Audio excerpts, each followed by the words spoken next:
Ladies and gentlemen, the brand new RTX 5090 is in the studio, and inside this box we have the brand new Founders Edition. And I saw this a week or so ago at CES. I had a little play. If you haven't actually seen the gameplay from this, you can find it in the top right corner of your screen. We also do a little thermal and acoustic test as well of this to see what it sounds like. We can't go into any more detail than that at the moment. What we can do is unbox this and actually show you what it's all about. We can compare it to a whole host of different cards when it comes to physical dimensions. And there's loads of things as well that I learned last week at the Editor's Day that I haven't shared with you yet. So I want to go through absolutely everything and show you what this is all about. And we're going to start off with the box, which normally isn't that interesting, but actually, you can see the box is now the size, or at least the shape and roughly the size, of a graphics card, which is quite cool. It's very reminiscent of the RTX 3080 look. But obviously, the big thing with this card is that it's obviously using a whole new design. It's using more power, yet it seems to be smaller than the previous generation, but we'll find out in just a second. The other thing that I do want to say is I did have a quick nose a second ago, and you find that you do get a new adapter inside the box that is so much better looking than the old one. I mean, RIP if you've got a white rig, this probably still isn't going to look fantastic, but compared to the absolute crap that you got, I'll find one somewhere in here.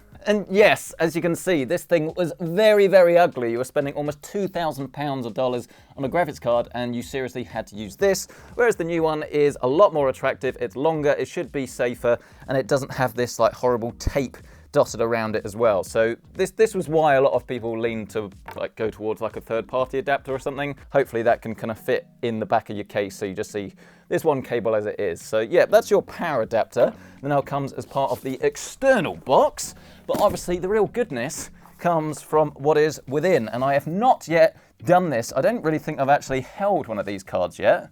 I think I've seen it, but not actually held it. So let's have a look. We have a couple of fold-out tabs, look, that keep this secure. And then I believe that the top should literally just lift off. Are you ready? Here we go. And there it is, the RTX 5090. And that is just ridiculous, isn't it? How thin that is for a card that will use up to 575 watts. It might even use more than that if you are gonna overclock it. That is pretty ridiculous. I mean, I've actually got the old generation here. See, this is a 4080 Super, but obviously the coolers on them are the same other than the color. And you can see, actually in terms of length, they seem to be more or less identical, but the thickness is pretty ridiculous here. And bear in mind that this is supposed to be a much better cooler than this. I mean, we did see a load of Asus, MSI, loads of different cards at CES as well, and they're all massive, right? If anything, they're bigger than the previous generation because they kind of need to be. They're following the same principles. Whereas with NVIDIA actually going back to the drawing board, if you like, and coming up with something entirely new, I think that people are going to want this over the AIBs. I mean, they've kind of wanted that before. I mean, if you actually remember the 20 series, this was a little bit of a trade-off because this was smaller than the competition, but then the thermals were nowhere near as good, but people wanted it just for the looks and aesthetics.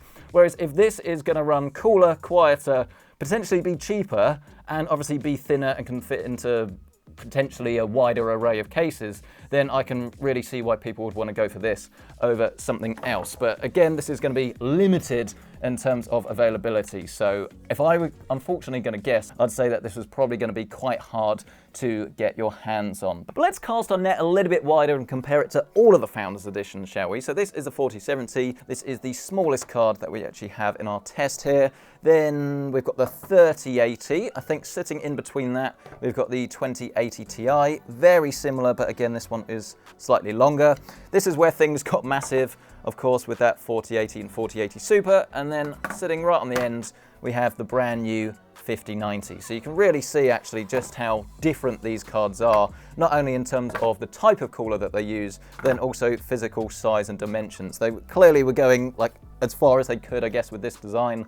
And then when they took it back to the roots and came up with something new, this is obviously what we had. Now, this is still going to have, if not arguably worse than the previous generations, the same drawback as those older Founders Editions, which are, because we have this pass-through design, if you're going to put this in an ITX chassis, if this bit is blocked here, which they often are, you're probably going to find that this is not going to be the right choice for you. I mean, we do actually have my old ITX PC. I say old ITX, it's still my current one, I just don't use this anymore. I moved to Micro ATX. If you want to find that full video, you can find that top right corner of your screen. But as I say, we're not actually allowed to put this inside here, but NVIDIA didn't say anything about putting it next to the case. We're not allowed to plug this in. I mean, this is actually a good size comparison. This is a 3080 Ti. Would this fit in? Ooh, I think that would, you know, because that's actually smaller than the 3080 Ti that is in there. But again, remember what I said about the problem. You do have a solid motherboard behind this. So in terms of ventilation and airflow, it's not really going to be getting enough. Maybe this is something that we can test. If you want me to test this, let me know down in the comment section below. RTX test, a few different cases, see how this works. But with such a huge amount of power that's going to be running into this, personally speaking, I don't think that that's going to work. But as I say, we'll have to test that a little bit later as things go on. So yes, smaller than some of the competition. But then when it comes to AIB cards, this is where things get really ridiculous. So this is the last generation of the master cooler. This was Gigabyte's top end. And yeah, there's no competition there. This is huge. This did run very quiet, but it was kind of running quieter than it needed to. I still think that the previous generation was going to use loads of power, but then at the last minute, NVIDIA said, no, we're gonna just go for 450 watts on the 4090, or maybe this was specs for like a 4090 Ti that never released or something like that. Whereas obviously now, this is going to be using the power that this potentially was spec'd for in the first place. But you can see the difference in size. It's frankly ridiculous. I mean, if we move on to AMD's best, the 7900 XTX, this is the Asus Tough Edition. Really nice looking graphics card, very well built, but again, absolutely huge in comparison. And even if this was going to work better in an RTX chassis in terms of the thermal design, well, you can see physically, this ain't going to be it, Jeff. Jeff, where's Jeff come from? I meant to say Chief. Sorry, Jeff. And if possible, I think I do have room for one more card. This one is the RTX 3080 MSI Supreme. You can see, actually, this was, at the time, a very big GPU, but compared to, yeah, the 4090 Master, there's not really much competition there. So we'll plot that back into position, and then, yeah, there you are. You can see, again, quite a lot smaller even than the AIB 3080 cards. Obviously, some of them were smaller than this.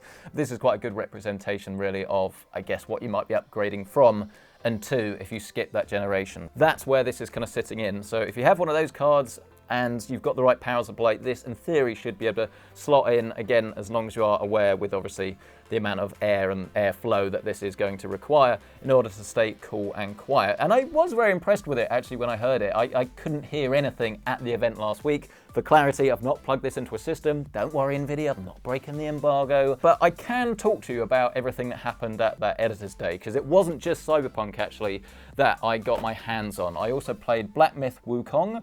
I got to play The Rivals, and they had a test with what was it, the 5070 versus the 4090, because that's obviously the infamous comparison that they've been making online. I got to see like the new DLSS and things like that.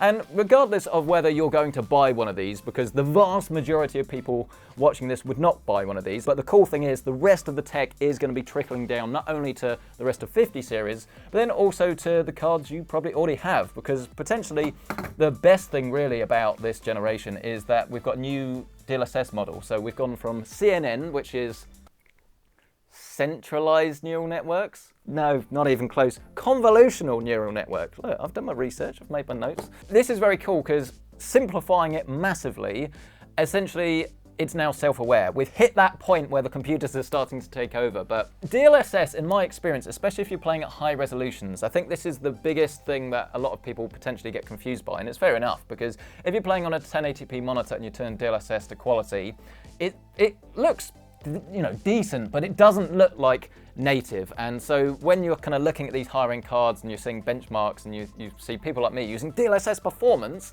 and they're like, whoa, whoa, whoa, whoa, that's fake. That is not 4K. Do not mislead people.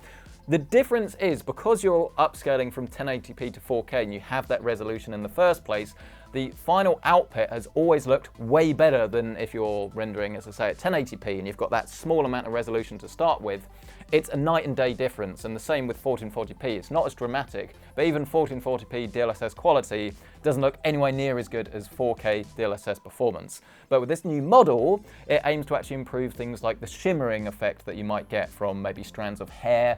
There's actually some new features as well with ray tracing where the hair is going to be rendered better, because you now have these little tubes essentially, rather than it trying to like map out all of these triangles, which can tax your frame rate or ends up not looking fantastic.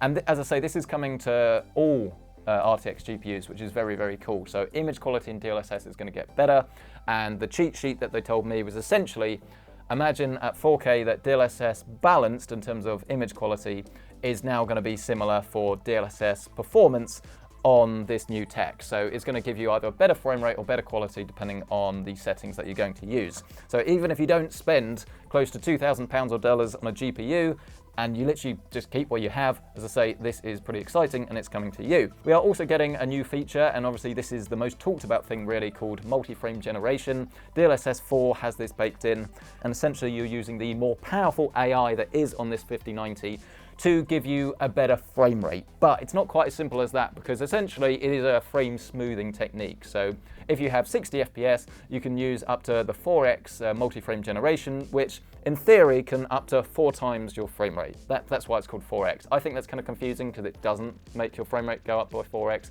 But anyway, 3 AI rendered frames. You can choose between 3, 2, or 1. 1 is what we obviously had on the old generation. And obviously this does make it a little bit more prone to ghosting. Again, I can't show you anything now, but I can just refer you to the video that I did at Editor's Day last week, where we actually did do a little bit of testing and showed you some of the ghosting that you can find on multi-frame generation. But I really did have to go looking for it. I don't think this is going to be an issue, and I think the trade-off is probably going to be worth it in that test. However, last week, as I say, at CES, I did also get to play a little bit of this in some Black Myth Wukong, and I've got to say that in that game, whilst we did obviously see very high frame rates, and the latency, I've got to admit, on the 5090 specifically, was a lot lower than I thought it was going to be, which is very promising, but that did still have some of those issues regarding the hair. It was quite obvious when you were roaming around with both DLSS super resolution and frame generation on that you kind of just, that the AI wasn't able to show that as clearly as you'd want, and you kind of had a little bit of pixelation and ghosting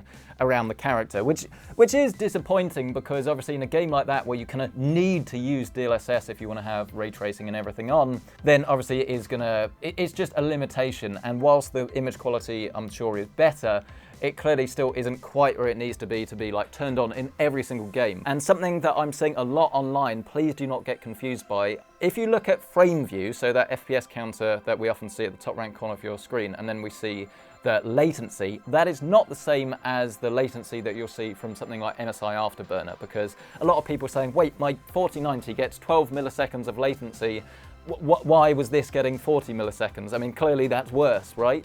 Well, no, because you're comparing different figures. That is the figure that will actually kind of visually represent how the game feels. That's the best way for us to show you how the game feels without you obviously coming into the studio and actually moving the mouse around for yourself. So pay very close attention to that. Again, cheat sheet you're looking for, latency under 55 milliseconds in single player games, and then multiplayer games you want that to be as low as it possibly can be. But there's clearly so much to say about this card, and there's not really that much more, as I say, we can say, other than the fact actually that this neural rendering, that does look very, very cool. It's going to give you higher quality visuals and lower the amount of VRAM that is going to be used by your card, but this is something that is kind of coming in the future. So whilst we'll look at it in the review, it's not something I would buy a card specifically for, especially bear in mind that this is also coming to the previous generation of RTX GPUs as well, because it uses AI, it needs those tensor cores. Whether it's going to have like a bigger performance impact on the older cards than the new ones, we're not sure.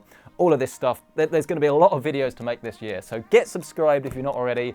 And as I say, you can see the full build and full review of this card as soon as it comes live. Let us know what you want us to test, and obviously let us know your thoughts on this card itself. I'm very excited to get testing this from a personal point of view, but rest assured we take the review of this very, very seriously. It's a ridiculous amount of money to spend on anything, especially a graphics card. So we will be reviewing this as fairly as we can. Even if the tech is cool, if the card is rubbish, we'll be telling you, but likewise, if actually the experience you get on this is amazing, and if you have the money, you should be going for that, we'll be telling you. So as I say, get subscribed, smash the like button, and I guess we'll see you in the next one.